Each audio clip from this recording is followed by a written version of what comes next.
Rajkot Khodaldham north ઝોનના ગરબામાં બબાલ થઈ।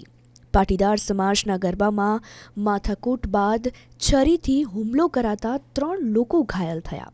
જી હા, હુમલો કરનાર મહેશગીરી નામના શખ્સની હાલ પોલીસે અટકાયત પણ કરી લીધી છે।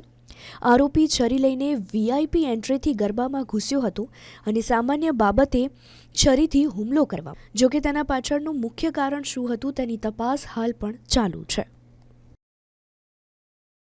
ઘટના એવી હતી કે ખોડલધામમાં દાંડિયા આપણે વીવીઆઈપી બેઠકની વ્યવસ્થા કરી હોય છે અને એમાં આપણા સ્પોન્સર હોય એના પાસ ઉપરથી એને વીવીઆઈપી પાસ આપણે પ્રોવાઈડ કરતા હોય છે।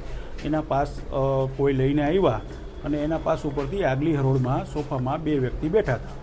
એટલે એને એમ કીધું કે ભાઈ તમે જરાક પાછળ આવી જાઓ ને, બીજા મોટા ગેસ્ટ આવતા હતા આપણે ત્યાં, આઈજી સાહેબને એ આવતા હતા ને ઉપર ગેટ ઉપર બેઠા હતા। એટલે એને એમ કીધું કે ભાઈ તમે પાછળની હરોળમાં વયા જાઓ।